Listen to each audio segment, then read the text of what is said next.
Hello everyone, I hope you're doing well. This is Mark from Mark Reads Good, and today I'm going to be discussing book 1 in my summer reading series.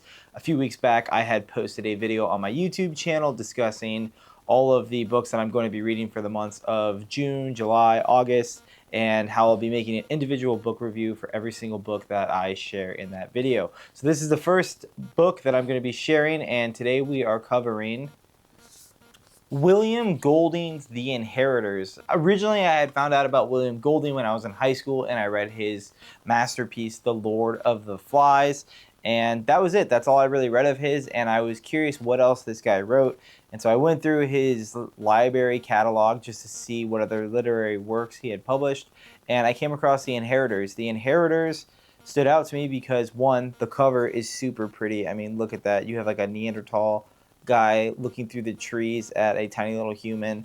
Super cool imagery there, really pretty. And I read the backstory of this book, and it's basically about the coming together of Neanderthals and humans, and how it came to be that humans became the dominant species on Earth and surpassed the Neanderthals. So super interesting topic, and that's why I picked this book to read. The Inheritor starts following the perspective of the main character, Locke, who is a part of a small Neanderthal tribe as they are kind of traversing back from their wintertime dwellings by the coast to their summertime dwellings in the valley. One thing that we realize right away is that their form of communication is very different from ours. Everything is spoken in very short sentences or words, just one word, or gestures or grunts or taps, things like that. Like, their communication is more fluid in terms of the way that they are interacting with one another, but it's not all audible. It's all very kind of sporadic feeling. At least it was to me.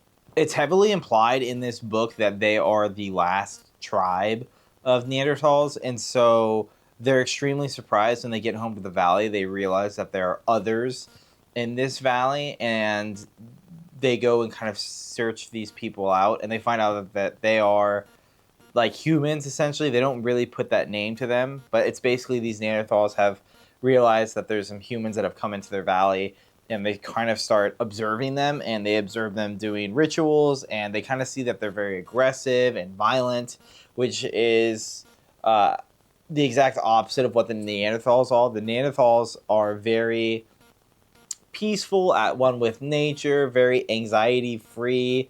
They have a hard life, but they're very happy. And they also notice that the humans are wearing clothes, and the Neanderthals are always totally naked. And they don't have any shame about that or anything. They kind of have this level of self-awareness, but it's not to the level of the humans, seemingly. And we get that glimpse right away once they start observing the humans. One of the main things that stands out is that because the Neanderthals are very innocent and they don't really have the ability to retain knowledge, they have no concept of violence or aggression towards them from the others. And so when the people begin attacking them, they don't have any defense against it. And so slowly but surely, all the Neanderthals are killed, and the two young Neanderthals, the new one is the name of the infant, and then there's Liku, who is a young child, are kidnapped by the people. The only two adult Neanderthals that are left is Locke and his partner Pha, and they decide that they're going to try to go save the two young Neanderthals. Locke and Pha do not stand a chance at all. They just don't have the level of intelligence nor the tools to be able to compete with the human beings, and so the humans essentially fight them off, and at night when Locke is sleeping, Pha kind of witnesses the murdering of Liku. She's slain in a ritualistic sacrifice of sorts, and yeah, they basically wake up and they try to do one more attempt to save the new one, the last infant, the last young Neanderthal, and Pha is shot with these poison arrows and swept over a waterfall, and Locke kind of reverts back to a more animalistic, even more primitive form, and goes and lies by the grave of the elder. I think the elder's name was Maul. He goes and lays on the grave of this elder, and essentially just resigns himself to dying. I think he might have gotten hit with a poison bow, but I'm not sure. Again, this writing is very disjointed, and so it's kind of hard to piece together what exactly is happening. The final chapter of this book is from the perspective of the humans that have killed all of the Neanderthals. And we realize that the reason why these humans have killed the Neanderthals is because they thought them to be monsters or demons. We get to see some of the traits that the humans possess. They're a very anxious bunch. They're incredibly fearful, and there's a lot of like infighting. Like they're kind of nasty to one another, and it's a complete, juxtaposition of the way the Neanderthals kind of communicated and the way they treated each other. Like the Neanderthals are portrayed as this very loving, healthy, at one with nature tribe, and they don't really have a lot of fear or anxiety, if any at all. And for them, it's just to enjoy life and enjoy each other. And then you get this perspective of the humans, and they're the opposite of all of these things. Okay, so that is the summary of this book. And now, boy, oh boy, do I have some things to say about this.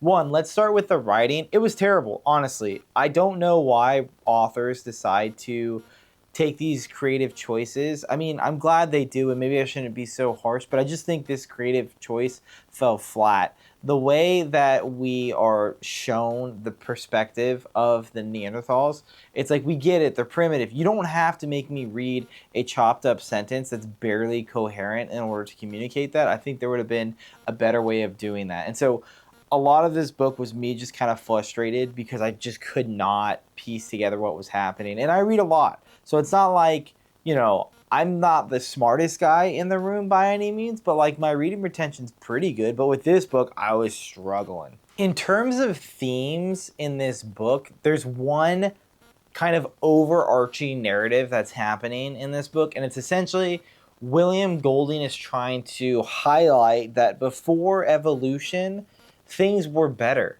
Like the humans that murdered all of these Neanderthals, those are our ancestors, and we are the descendants of a murderous, rabid lot that, conquered. Okay, cool, got it. I feel incredibly internally bad for that. Understood. There's a subtext to this narrative as well, though, that William Golding was a Christian, and he wanted to explore this idea of the banishment from Eden that Adam and Eve were subjected to after they ate the fruit. They committed the original sin that kind of kicked off a, generational sin that happened, and we have to atone for. And he wanted to explore that idea by using the Neanderthals to show the state of Adam and Eve in the Garden of Eden, and he wanted to use the humans as the subsequent cost and Adam and Eve after their banishment from the Garden of Eden. I'm just not that interested in this theme. Like, good for him. He wrote a book. He wanted to explore it. I don't think it's a particularly interesting theme. I don't really like the idea of trying to hold anybody accountable for the sins of their father. I just don't think that it is a healthy thing to do, especially when human beings have this capacity for love and compassion and kindness. I think we should focus on that more and focus less on these, past traumas of humans. Especially, I mean, there's obviously exceptions to this, but when you're talking about, the Neanderthals or Adam and Eve, whatever, dude. Like, I'm just not that interested in this topic. It's just not fun for me. So not a great theme. That I just didn't bode well with me. I don't like that theme. I didn't like the reading. Yeah. So would I recommend this book? Well, you're not going to be surprised by this, but no, I wouldn't. I wouldn't recommend this book to anybody. And honestly, if you read this book because I put it on my summer TBR list, man, I'm sorry I wasted your time, honestly. The good news is that it was sub 200 pages, and so it wasn't that big of a commitment. But the bad news was it was a slog. It was boring. I did not like this book. I think it is like religious pseudoscience slop at best. And so for me, this was just a hard pass. I wish I didn't read it. I'm doing the review. I'm saying it's a 0. Tell your friends. The Inheritors by William Golding is not worth reading. I apologize again if you read this book because it was on my list. I stand by my original assertion, though. That's a freaking pretty cover. Look at that thing. That's a beautiful book cover right there. So Yeah, like if the book could have been more like the book cover, we would have been off to a pretty good place. But because it wasn't, not so hot. I'm not going to always knock them out of the park in terms of my book recommendations, but you know, I try my best, and I think unfortunately this one was a flop. My bad. Until next time, I love you. I'll miss you. This has been Mark from Mark Reads Good. You take care.